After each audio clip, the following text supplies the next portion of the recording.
So, welcome, folks. It's Sunday afternoon in Thailand. Wow, almost everyone here is in Thailand. What with Ben and Mikey, Ivan's in Malaysia, Kwan is in Phuket, Rachel, you're in Northeast, and we have Patrick and Ben. Good crowd today.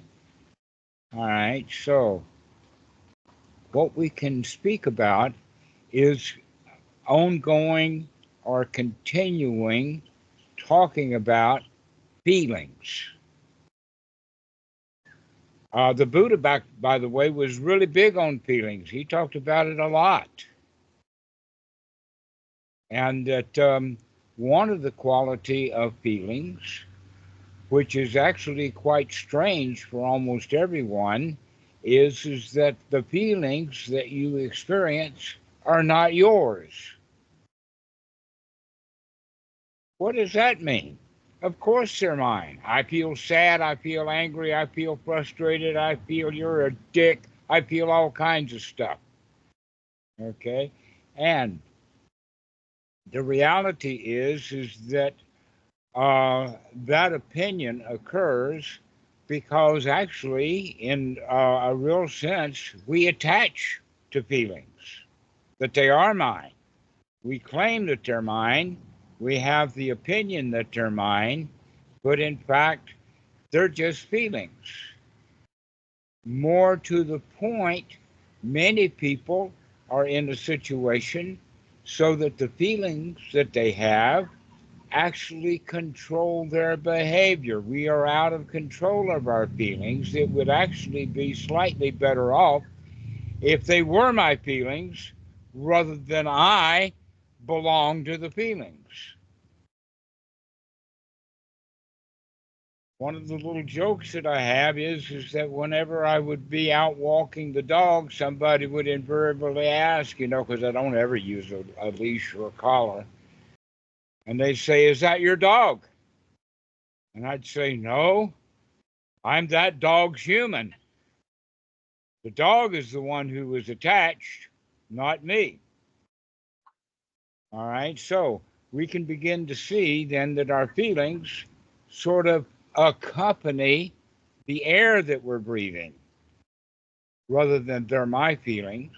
And that's a good way to start, because that's in fact the way to train a dog, is by stop thinking that you own the dog, tell the dog what to do, and become disappointed because the dog doesn't do what you tell it to do.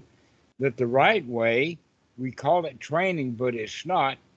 But we observe a dog's behavior all on its own, and we congratulate that which we like. And so he'll do more of it. We reward them for what they do good, and we ignore that which we do bad, and that's the dog's training. I had a dog that was actually at one time, she was a singer. When anybody would pick up the guitar, she'd sing along. She would also, she loved to pop balloons. And so we would fill a whole room full of balloons, not up to the ceiling, but the floor would be full of them. And she'd be overjoyed to go around popping the balloons. I didn't train her to pop balloons. She just liked doing it. She also liked tearing into Christmas presents. I don't know why, but that's what she did. And that if we can think of that way, that we can in fact learn to control our feelings by rewarding ourselves for the feelings that we want and ignoring the feelings that we have that come up that we don't want. Now, let's put feelings in a modern context in two worlds. We would have those that would be considered pleasant feelings, and then we would have those that would be considered unpleasant feelings, using the Buddha's language. The feelings that we have that are unpleasant always have fear as the basis for the feeling. And those feelings that are joyful, um, pleasurable, is when we are free from fear. Now, guess what? Every one of us, born as a human, born with DNA, in that DNA, embedded right in the DNA, is instincts. And the primary instinct is called the self-preservation instinct, which gives us the hint that the instincts are about keeping us alive, which means that its feed is danger. And the language that the self-preservation instinct speaks in is in the language of fear. And that what fear does basically is that it's a set of chemicals. You could say that the amygdala, which is part of the brain, part of the hippocampus, part of the reptilian part of the brain, the ancient part of the brain, sends signals to the pituitary gland and the pineal glands, which are located in the back of the head, back of the neck, about an inch apart, and they communicate to the adrenaline gland.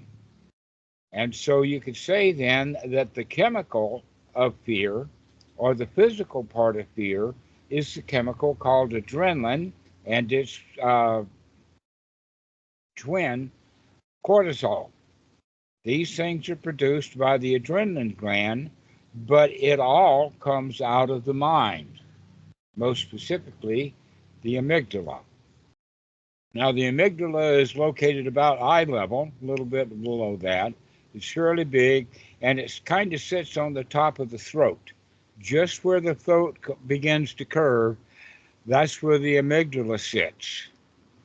And it is the source of all fear, which means then that when it's not producing its chemicals associated with fear, you could also then say it's the source of non-fear, which would then be considered pleasure. So with fear, we have a lot of secondary emotions that we use language for, like frustration, anger, rage, hate, sadness, guilt, all of those kind of feelings. Hello, Martin. Good to see you. Hello, so we Dhammarato. have all of those feelings that all have a base of fear. And that when we don't have fear, we have a whole different group of feelings like pleasure, joy, relief, satisfaction, safe, security. Those are the ones that we have. And the question is, can you learn to begin to control that stuff rather than having it come directly out of our instincts? That you could go so far as to say the entire teaching of the Buddha is to come out of our instinctual behavior and bring it up into the frontal cortex, which means we begin to see. And with that seeing, we can take control over it. The control that we're talking about here is referenced as right noble effort.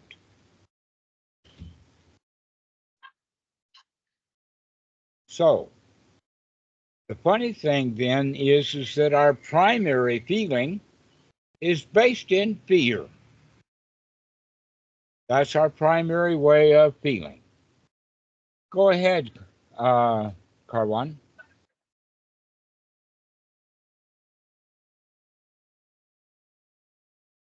I'm afraid your microphone is off.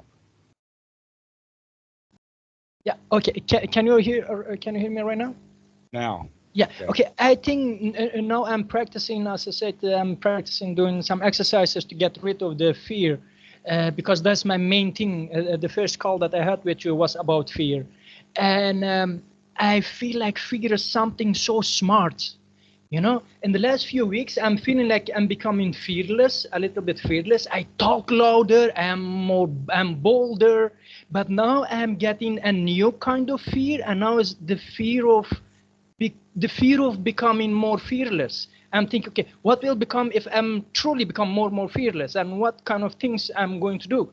I'm afraid that I will become totally free of fear, and what then will I be doing? See, so, All so it's a right. new kind of fear that is developing. So yes, so that's what I said. Fear is something very smart, very um, yeah. Let's play with language just a little bit so that we could get a good feel for what we're talking about here. You're using the word fearless. Fearless is a word that is often used associated with fights and war and violence and other things like that, that is associated then with people who are afraid, but they're going to go into battle anyway. We call it Yes, bravery. And yes, yes, so when we use the word fearless, we're actually talking about someone who can conquer their fear, get on top of their fear, be able to act in spite of the fear. Okay? But that's not what we're practicing here. We're practicing something completely different than fearlessness. What we're practicing instead is the feeling of complete lack of fear, in the sense of feeling safe and secure and comfortable and relaxed and pleasurable. Okay? Someone who is brave is actually a warrior dressed up in some sort of war costume. That in fact, if he were truly feeling safe and secure when he hears the enemy is coming, then instead of wrapping himself up in warrior's clothing, kilts and swords and shields and AK 47s and tanks and what, F 16s and all kinds of stuff, that what he's going to do instead, if he is completely fearless, you see, the fearlessness that you're talking about is something we do in the face of an enemy. What we're really talking about here is there is no enemy. We're not going to dress up for war. We're going to fix lunch. We're going to invite him in. He's our friend. He's not our foe. And so this is a different perspective, is that there's really nothing to be afraid of, as opposed to fearless is mounting up on top of fear. Guess what? The one that we're talking about here is being safe and secure is much easier to practice. That in fact, fearlessness is almost something that's almost always has to be practiced in the face of real danger. Okay, often though, it's for an example of that is that, oh, the boss is probably not going to be in a good mood today, and I'm afraid to go to work, but I'll go to work anyway. That's bravery. But what we're talking about here is that, oh, boss is going to be fine. We're going to be good friends today. I can happily go to work. There's a subtle difference there. Hello, Anna. Good to see you. So, this whole point about this number one emotion, that's actually, the Buddha talks about it in the sense of three feelings. We talk about three feelings in the sense of paticca samuppada, but I'll offer you the fact that there are four feelings, and we need to make sure that we discuss what those four feelings are. The first feeling is the feeling of pleasure. I like it. Now that, if we can do that wisely, we can just simply like it. Like, oh, she's a pretty girl. She's all made up. That's okay. I don't want her. That's wise feelings. But when we see her all made up, oh, I gotta have her. That's ignorant feelings. It's a pleasurable feeling, but it's full of desire. So, can you, in fact, just have a pleasurable feeling that isn't associated with wanting something? And then there is the feeling that is referred to as ill will, and often is referred to, in fact, is specifically defined in the sutta as putting up with something that is hard to endure. Now, there's some special relationship in these two feelings of ill will and the ignorant feeling of wanting or pleasure, and that is that they're basically the same thing, in the sense that if I want something, if I like something, and I want it, that means then somehow deep inside the brain, I have the idea that I would be better off if I had it, because I like it and I want it. I would be better off if I had it, which means then that I'm in a state of loss. I'm not whole. I want something. I would be better off if I had it, which means now I'm worse off than before I liked it. This is an ignorant kind of feeling.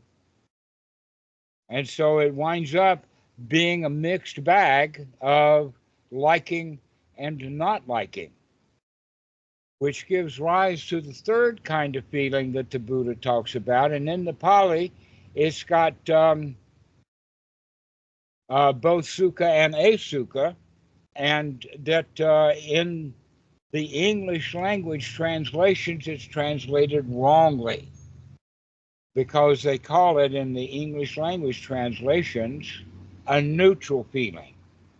Well, guess what? If it's a neutral feeling, it's no feeling at all. Oh no, this is a mixture kind of feeling, and that mixture actually has the quality of confusion.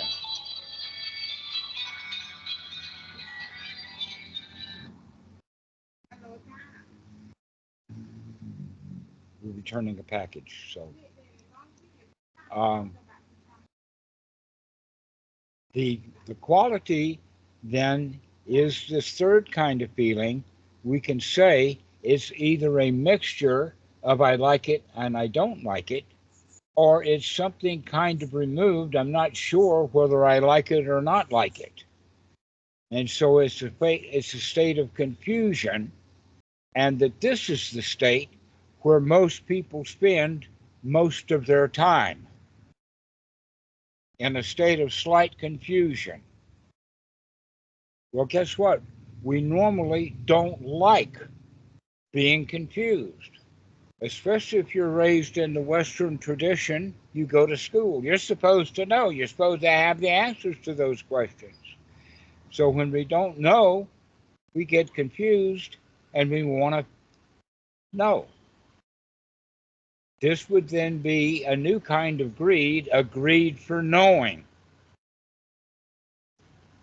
Almost every time that I talk to someone and start to teach them about how to practice correctly, in the sense of being able to see these feelings, be able to see your attitude, to be able to see the thoughts that are associated with it and see them as unwholesome, and then change those to wholesome thoughts, to change our attitude to a wholesome attitude, to change our feelings from a feeling of fear into a feeling of relaxation, guess what happens?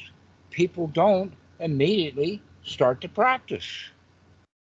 Why is that? I give them instructions on how to practice. How many monks on how many videos for how many centuries have taught people how to practice correctly?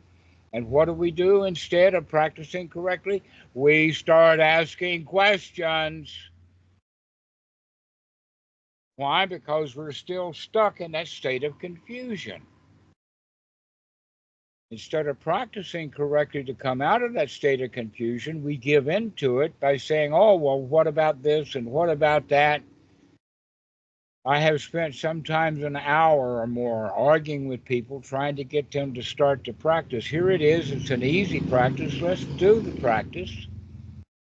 And they say, wait a minute, before we start doing it, I have this question and I have that question and I want to know about this and I want to know about that. And when I know all about how to practice, then I'll start to practice. That's almost like somebody who is taking piano lessons and telling the piano teacher, oh, I'm not going to play any of the piano, I'm not going to practice any of the piano until I've already memorized all of Chopin's works. Not possible. But in fact, oftentimes, the questions that we're asking kind of melt away. They don't matter anymore when we're actually practicing correctly. When we're actually practicing correctly, when we're having thoughts of wholesomeness, when we're having thoughts of everything is okay, not a problem in the world, when we start having those kind of thoughts, then we're not in that feeling of confusion anymore, and therefore we don't have any questions. I find this such a profound part of the teaching. How can we get students to stop asking questions about the teaching of the Buddha and start practicing the teachings of the Buddha that we already know enough? All we need to do is to remember to look at what we're doing and then make a change. Now, what we're doing almost always has four qualities to it. We're doing it with the body, we're doing it with the feelings, we're doing it with our mental attitude, and we're doing it with our thoughts. This is called the Satipatthana, or the four foundations of mindfulness, which is a very, very good reason then for us to recognize that these four things is that which needs to be paid attention to. Now, we don't pay attention to them all at one time, but we pay attention to them basically kind of as one by one as they occur. It's also easier to see big things, and it's sometimes not so easy to see the little things. In fact, there's a whole school of practice, both in the Tibetan and in the Theravada, which teaches the monks you've got to learn to control your body. You got to hold your bag right. You got to walk right. You got to have your eyes downcast exactly right. In other words, teaching the students to pay close attention to what the body is doing. Why? Because the body is a pretty big thing. It's kind of easy to start training the body. But in the suttas, the Buddha didn't do that. He didn't start with training the body, but rather leaving the body as part of the mix of the Satipatthana. Now, he does give instructions in the body in the sense of watching what we're doing with the body. Notice our grasping, notice our reaching, notice our picking up, notice our sitting down, notice getting out of a chair, notice sitting back down in the chair when you're out walking. In fact, the Buddha would recommend a walking meditation is done barefoot. Why? So you can watch your feet and watch where they're going. Pay attention now. If you're not watching and paying attention, you might step on something. And people would rather say, I'd rather not even pay attention to where I'm walking. I'm going to wear boots. We're going to put boots on the ground so that we can tromp around on stuff. But real practice would be done by walking barefoot. Real practice, then, if you think about it from the body's perspective, is also we're going to take off the gloves. We're going to start paying attention to what our hands are doing. Now, this can be done in a kind of a scheduled practice, but we can also practice it in combination with the other aspects. Now, in the Great 40 in Sutta number 117, the Buddha actually starts talking about looking at our thoughts and looking at our attitude, looking at our intentions, but looking at our thoughts so that we can, why? Because the thoughts are actually the easiest thing to change. It's kind of hard to train the body. It's big and all of that. And it's certainly one of the styles of practice is to practice training the body first, but that may take a long time. To where looking at your thoughts, the thoughts are subtle, the thoughts are easy to deal with. And so let's start looking at our thoughts. We can also look at our attitude, because the attitude gives rise to our thoughts. This is all done, by the way, in the Satipatthana Sutta. It talks about these four foundations of mindfulness, but then in the Anapanasati Sutta, number 118 in the Majjhima Nikaya, the whole sutta is laid out in the order of the structure of the Satipatthana. And what it's kind of pointing at is that it's a little bit easier getting started to dealing with our thoughts and our attitudes. And with that, we can then begin to take control of the way we feel. We can literally talk ourselves into feeling. We can talk ourselves into having a right attitude. And then in the Anapanasati Sutta, the whole point about the body is to relax the body. If we can relax the body, then maybe we can relax the feelings.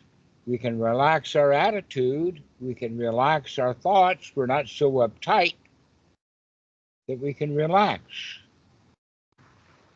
Going back to that word that Carwin was using about fearlessness, fearlessness is not relaxed. No, let's relax instead. We've got nothing to fear. Let's start practicing like that, like everything really is okay. I can handle this, not a worry in the world. And that will lead then to an attitude change. And that attitude change would be from being a victim, being at, let us say, the beck and call or being owned by something, into the attitude of being the boss.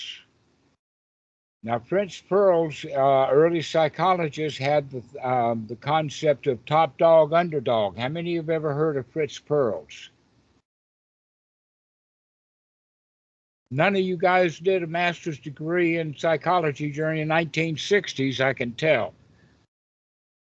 All right, so Fritz Perls had this idea of top dog, bottom dog, and was pointing out that everybody has a favorite position. What's your favorite position? Are you a top dog? Are you a bottom dog? Are you on your back trying to fight off? In other words, the bottom dog is a victim of the top dog. Now, this victim position, we're all born with it. It's part of the instinct. That, in fact, you could say that the self-preservation instinct is, in fact, a victim's position. We got to protect ourselves from danger, which is completely different from there's nothing to be, there's no danger. Now, probably 100,000, 300,000, 500,000, maybe 2 or 3 million years ago, when we're not yet quite human, things that were dangerous occurred often. We were often in a state of danger. Every time we take a drink, we have to clear the crocodiles out of the way. Every time we lay down, we have to sweep the snakes out of the way. All right? But in our modern culture, there's very, very few dangers. Dangers really don't exist in our society. We built housing, we wear clothes, we have transportation, we have medicines, we have all kinds of things that keep us kind of safe. So I ask you, why don't you feel safe? The reality is you're safe.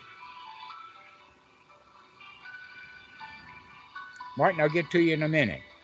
Chris, what is dangerous about the what that you live in?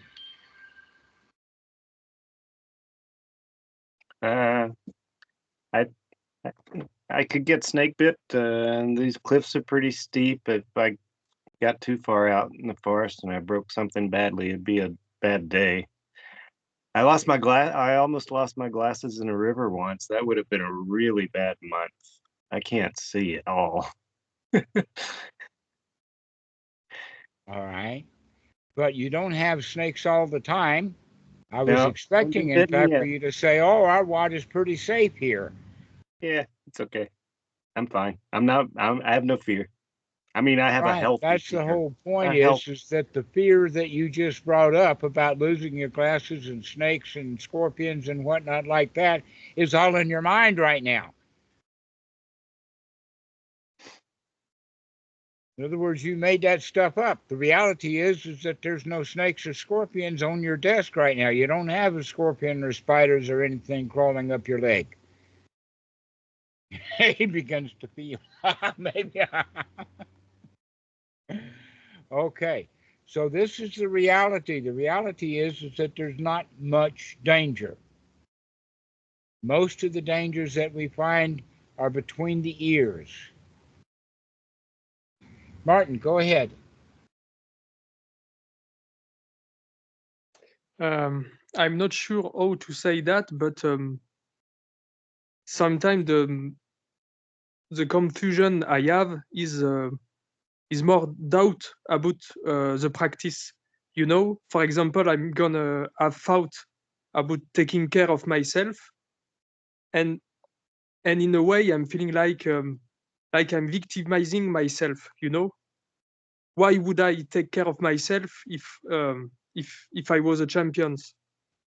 You see that kind of stuff. I'm partly because of accent. Mikey, can you help me understand what he's saying?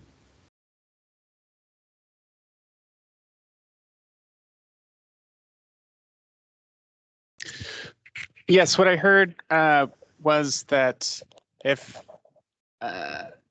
there isn't fear, then there's not the need to take care of oneself. Is that correct, Martin? Or there's not the feeling? There's kind Yes, of like that's this champion's attitude. So it's like, well, why would one take care of oneself if they're a champion? Isn't that being victim? Yes, you're right. Thank you, Mikey. All right. That's actually quite a legitimate question, and I'll refer to a place in the suttas where the Buddha talks about that there are 4 kinds of actions, 4 kinds of karma. Like the Hindus have, they have good action that gives good results and bad action that gives bad results. But the third kind of karma is a mixed bag, just like we've been talking about feelings are a mixed bag. And it's like a cloud that's got a silver lining. Why do we have clouds with silver linings when we just have sunlight? So, the cloud with the silver lining or the mixed feelings is common. It's the most common action we have. It's based upon maybe this, maybe that, oh, maybe I should do this, and so we do it, etc., like that. But there is a 4th kind of karma, and by the way, for those who are interested, Chris, this I'm talking about here is out of Sutta number 57, the dog duty aesthetic, or maybe it's 56, where the Buddha talks about 4 kinds of karma, and this 4th kind of karma, he says, is neither bright nor dark. It's neither good nor bad action. There's nothing to it. And that leads to the end of action. That's an important point. It leads to the end of action, which your question then would be about, well, if I didn't have any fear, I probably wouldn't take much action. I wouldn't do anything. Congratulations. You're understanding the teaching of the Buddha. If you don't feel bad, why do something? Why do anything? Most of the actions that we have are motivated out of ignorant feelings, as opposed to motivation out of wise feelings. If your feelings were wise, Amrit, if your feelings were wise, what kind of feelings would you have? I would have uplifting feelings, feeling of joy. Okay. Ivan, if you could have the kind of feelings that you wanted to have, what kind of feelings would you have?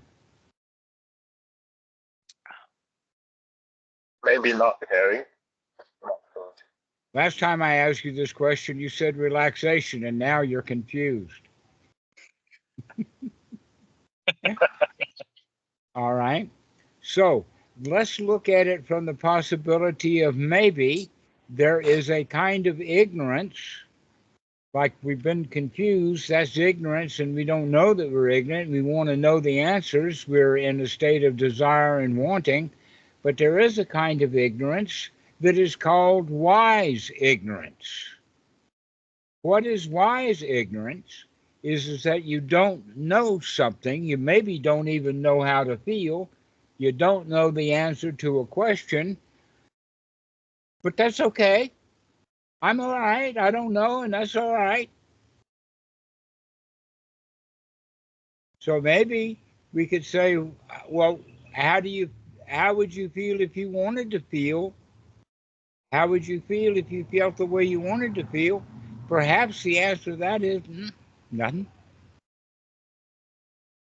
Feel nothing, which is different than a mixed bag.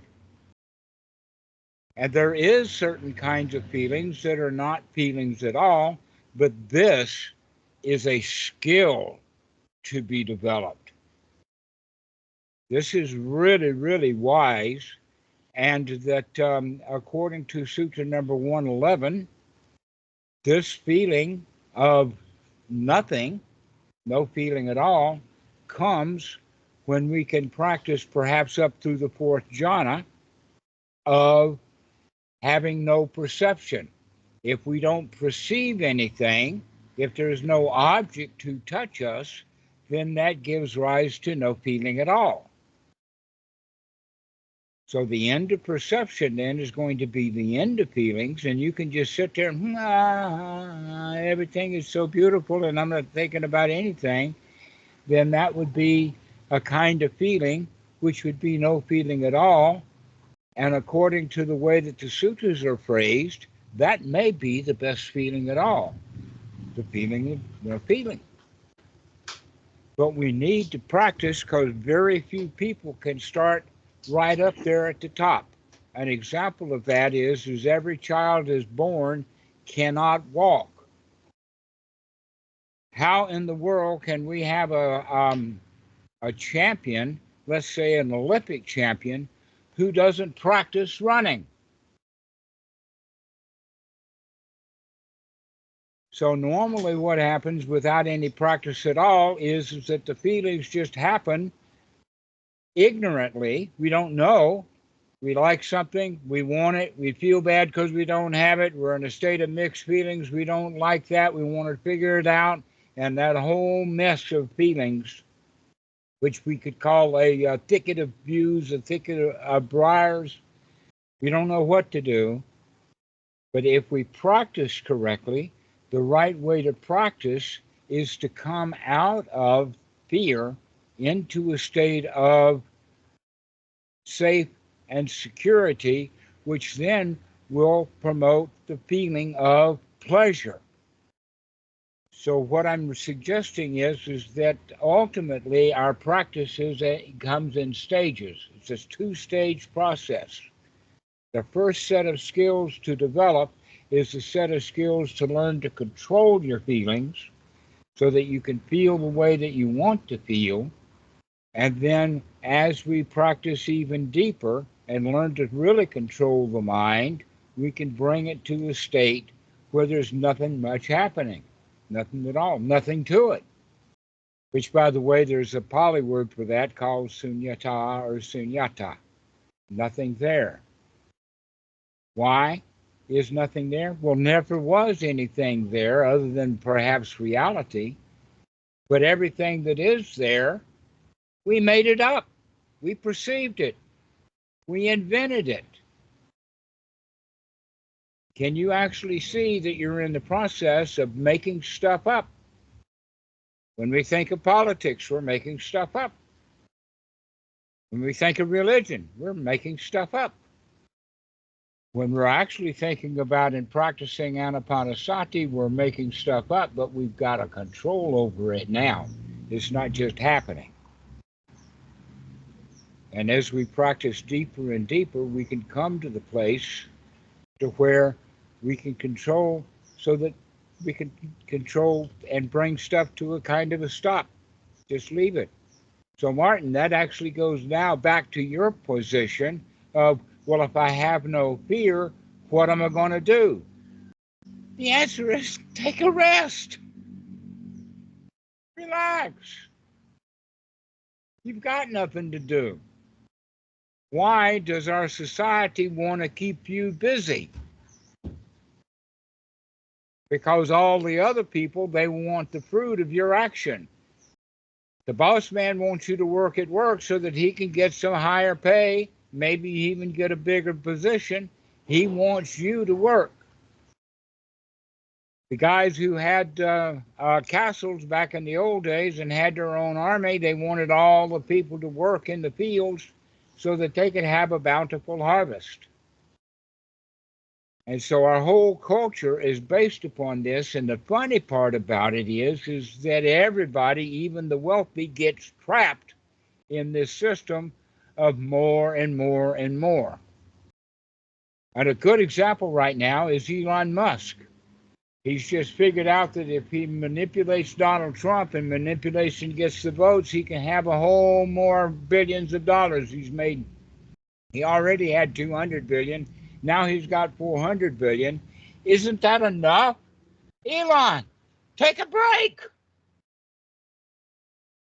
Sit down and enjoy your life. Is he going to do that? Oh no, he's scheming for more. He's not in control of his feelings. Martin, if you were actually in control of your feelings and felt the way that you wanted to, when are you going to feel like you've got enough and you don't have to do anything anymore? You can just enjoy your life.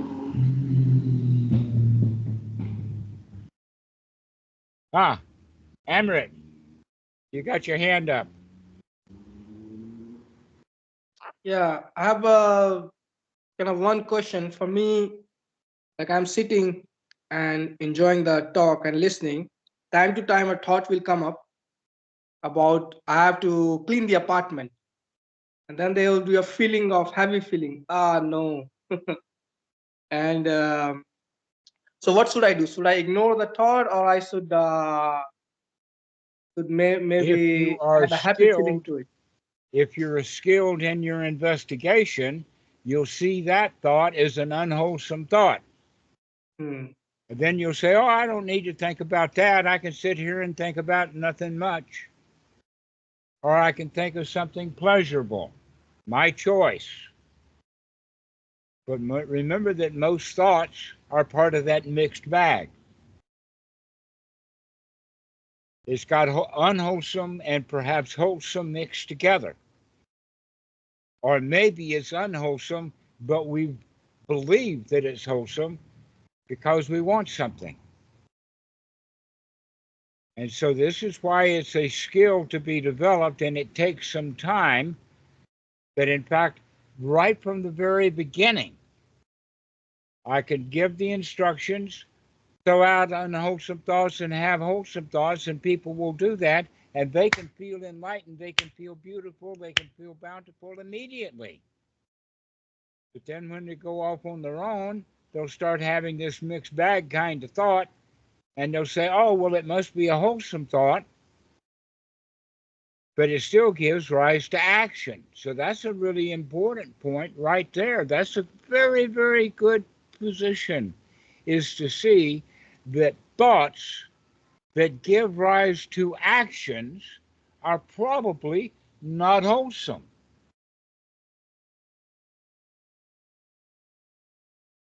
Thoughts that give rise to actions probably are not wholesome.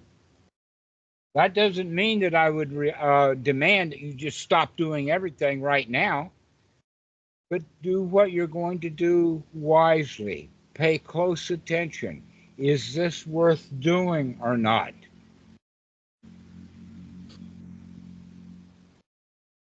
Karwan, go right ahead. Well, I just wanted to say, is there not also some good things in being greedy and having desires? Basically, let's say Elon Musk, because of his desire, he has built the SpaceX. And I'm thinking if we all shut down basically the desire and greed, and we all become happy, how would we build a society? Isn't it because of our greed and desires that we have built it? Yes, because of greed and because of desire, we have built a technological hellhole. I started to say a technological paradise, but guess what? No one is in a technological paradise. It's a hellhole. All right? Well, in Here's a way, yes. But how many people feel really, really happy because they've got a cell phone, as opposed to at one time? How many of you were alive and lived a life where there was no cell phone? I mean, they only came in about, 18 years ago, 2006. Does anybody remember what life was like before the cell phone? Anna, you do. Is your life about the same now as it was before the cell phone? No, it's more busy and fast and running after something. Right, okay. So let's say it like this. Elon Musk has Starlink. Well, actually, he's got SpaceX, and because of SpaceX, he has Starlink. And because of Starlink, you got a whole lot more people on the internet. Because you've got more people on the internet, they're watching Donald Trump and Vladimir Putin closely. Does that make them happy? And going back to the cell phone, when you had no cell phone, how many buttons did you have to push? Now that you've got a cell phone, how many apps, how many buttons do you have to push? There's almost no end to it. Oh, I want this. Oh, I want that. Oh, I'm going to go to Lazada. Oh, I'm going to go to eBay. Oh, I'm going to go to Amazon. Oh, I'm going to go to YouTube. Oh, I'm going to go to here, there. Where is the peace and relaxation in that? Haven't we, in fact, through our technology, created even more of a hell for ourselves? And the whole point of technology was to what? Make life easy? How many people have an easier life because of cell phones? Maybe we can look at it from like this. In the old days of farming, the guy had to pull his own plow. And then he got some technology, he got a plow. Before that, he was digging dirt with his fingers. And then he had a mule or a bull to haul the plow around. That made it a little bit easier. Fast forward, now he's got a tractor. And he's sitting on that air-conditioned tractor burning a bunch of diesel fuel, and he's making a whole lot of dirt fall around. Is he happier now than he was when he was digging in the ground with his hands? Can I say something? Because I seriously I'm do. looking right at you. Go right ahead. Oh, I seriously do believe. I understand in one way. Many times we look at the past and we think they had it better or it was better back then. But I also do believe that technology and the way people are building things is also positively affecting the society. I mean, the fact that we have right now this call, this is because of people like Elon Musk. So we have internet, we have Skype, we have video calls, and also it have also made the life of many people better in a way. Like poverty. Poverty is right now much less than, let's say, 100 years ago or 50 years ago. So, but people may not be in poverty. They may have more variety of food. They may have 4 pairs of shoes instead of just flip-flops. The question I keep coming back to is does that make people free from fear? Does that technology in and of and by itself make people feel better? That in fact, we've had many people who have been here on these calls, and they have even more problems because they were on the call. Oh, you insulted me. Oh, you called me stupid. Right? Okay. So the fact is that the technology may be there. It may make things easier, but it doesn't change our attitudes from being a victim into being a winner. That farmer may ride around in his truck. He may ride around on that combine feeling pretty good until he'll hear something on the radio, and now he's all pissed off again. He's not in control of his feelings. He may be in control of the tractor until John Deere comes and takes it back. And so what I'm saying is be careful of thinking that technology is your savior. That in fact you could go so far as to say many people like Elon Musk think that technology itself is a religion. Just like a whole lot of people think that money is a religion. And all of those people, the more money you get, they're not happier. What's going to make you happy is learning to control your own amygdala, learning to control your own mind, learning to control your feelings so that you can feel the way that you want to, not feeling the way that you feel when you press that button on the cell phone and it goes boing.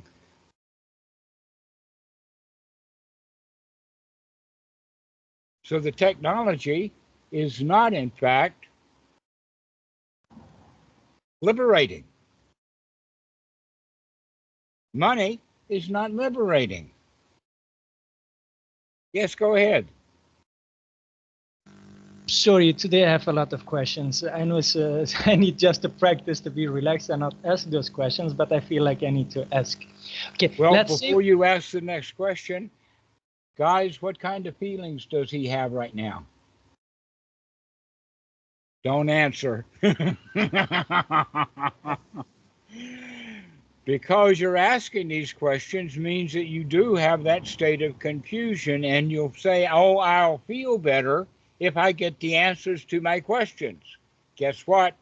You're going to have a lot of questions, and you're still going to have that feeling of, I want more, until you start to practice correctly. And to practice it correctly here is to see that feeling.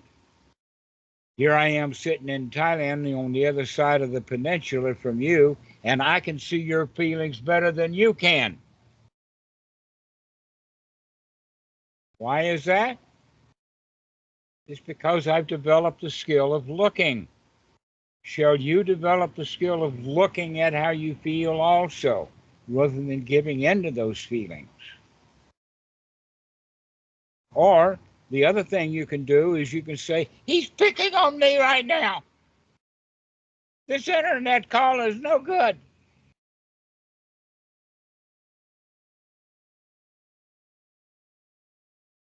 You have the choices.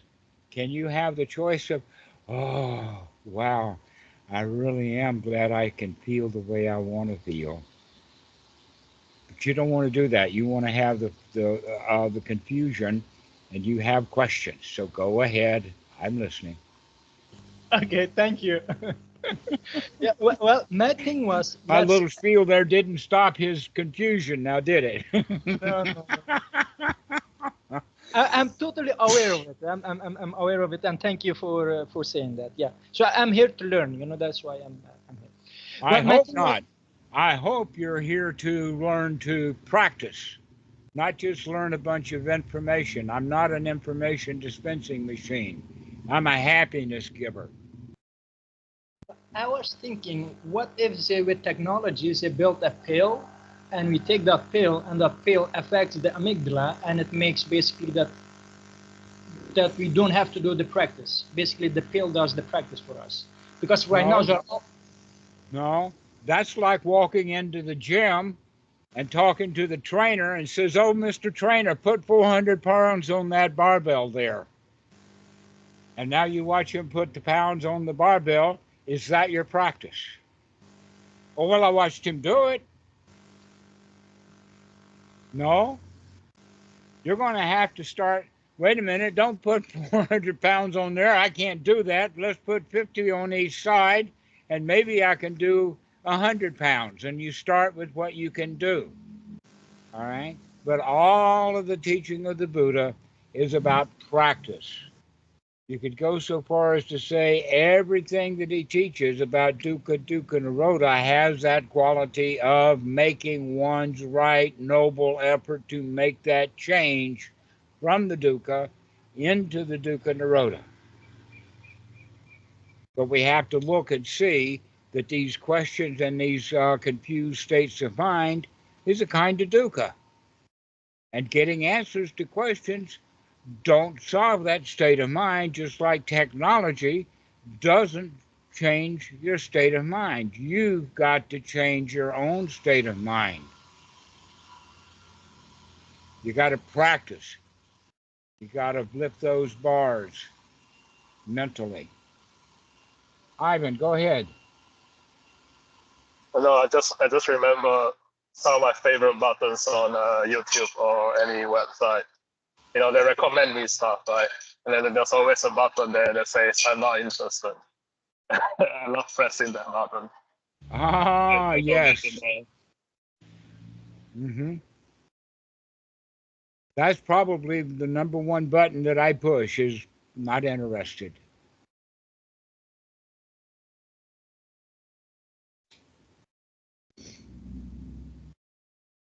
And if I'm not interested in this, that, and the other thing over and over again, I'm not interested, then now I set the cell phone down. I'm not even interested in YouTube.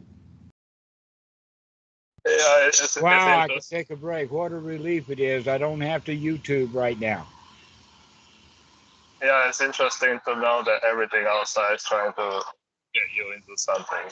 And it's nice to have a choice. Mm-hmm. Now, Karwan, one of the things that I can see from you is that you have been introduced to modern technology, and so you're saying, oh, we're better off with modern technology, but the answer to that is you don't know what to compare it to. I mean, have you actually spent 10 years sitting on a log in front of a fire with no cell phone and no television and no electric lights? All you've got is that log and that fire. You haven't done that, so you don't know what you're comparing to. You like what you've got, but I would go so far as to say that people way back when had a better chance of being happy, safe, and secure. They had a better chance than you do now in modern society. The technology is not what it's cracked up to be.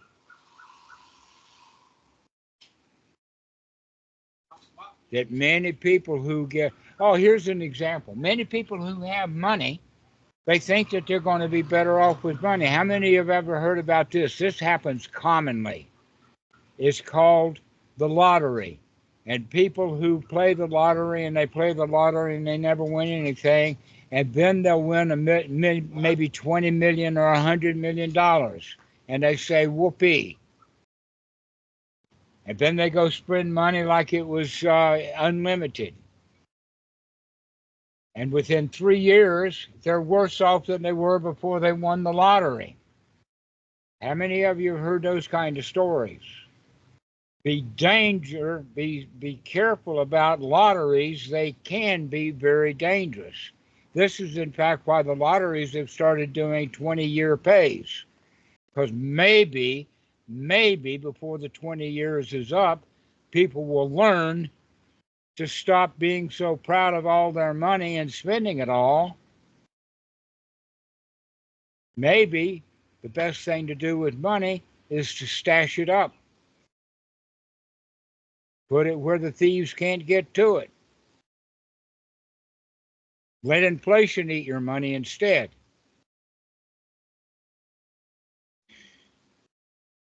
So, this is a problem with money. It's a problem with technology. It's a problem with religion.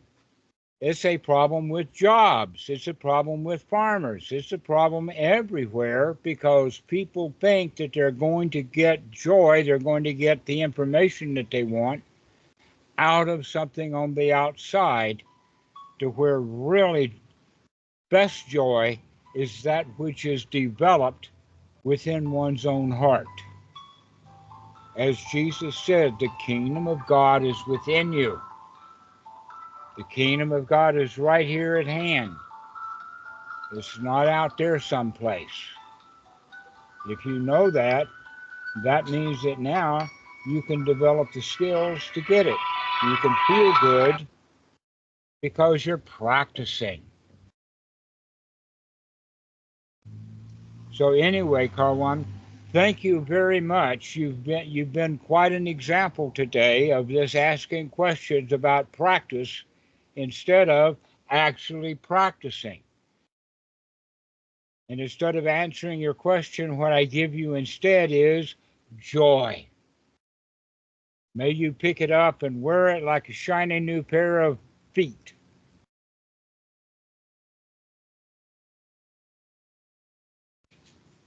So who else has something to say? We've come to about the end of our time. Ben, do you have something to say?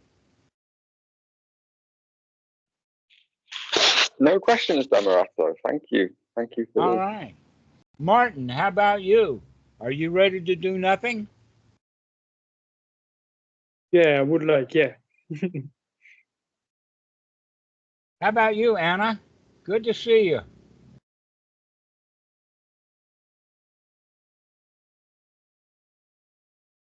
Yeah, good to see you. Thank you, Dhammarato. Feeling very good. Thank you for your joy. Contaminating joy. Yeah. Patrick, you have something to add? Oh, just doing nothing. That's the best. Chris. Try Chris.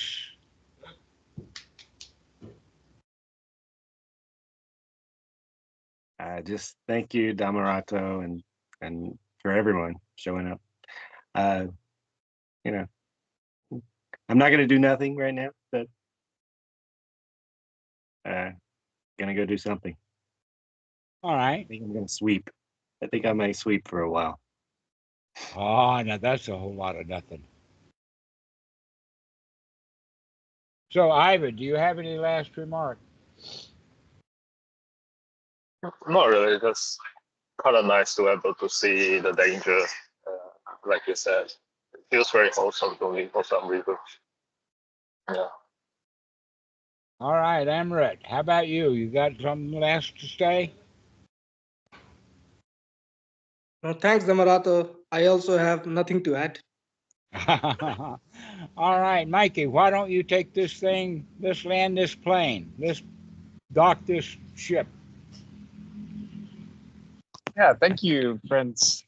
Thank you, friends, for being here today. This is a great Dhamma call. I very much enjoyed it.